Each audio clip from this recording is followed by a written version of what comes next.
अस्सलाम वालेकुम, खुशामदीद मेरे चैनल मेरे घर के रंग में। उम्मीद है आप सब ठीक ठाक होंगे, खैरियत से होंगे।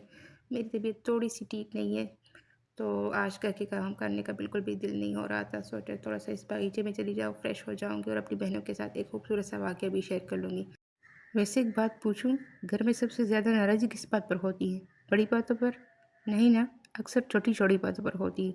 शौहर घर आए और बीवी ने मुँह बना लिया, या बीवी ने सारा दिन काम किया, मसरूफ़ रही, थक गई और शौहर ने नहीं पूछा या ये तक नहीं कहा कि आज बहुत थक गई हो। पता है, अक्सर मियाँ बीवी की नाराज़गी किसी बड़ी वजह से नहीं होती। शौहर ने सोचा चलो खुद ही समझ जाएगी। बीवी ने सोचा अगर वाकई ख्याल होता तो पूछ लेते, और दोनों खामोश। अब न किसी ने माफ़ी मांगी न किसी ने बात की, लेकिन दोनों अंदर से चाहते हैं कि बस दूसरा आकर एक बार बात कर ले। बस यही खामोशियाँ कभी कभी रिश्तों के दरमियान दीवार बन जाती है।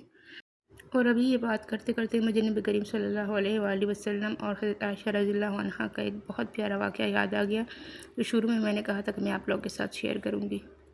हज़रत आयशा रज़ियल्लाहु अन्हा फरमाती है कि एक दिन मैं एक बर्तन में पानी पी रही थी।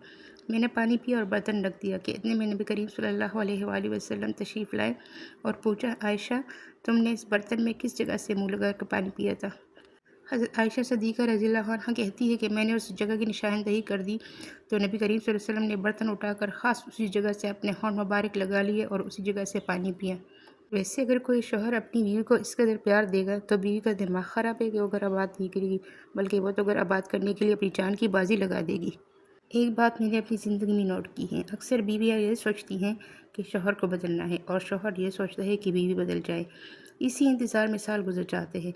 मेरा तो मानना है हर वक्त शिकायत करने की बजाय अगर कभी शौहर घर आए तो पहले 2 मिनट उसका हाल पूछ ले, और शौहरों को भी चाहिए घर में दाखिल होते ही मोबाइल से पहले अपनी बीवी की तरफ देखे और एक छोटा सा जुमला बोले, आज कैसी हो, थक गई हो। यकीन करिए जुमले सुनने में बहुत छोटे हैं, लेकिन दिल में बहुत देर तक रहते हैं।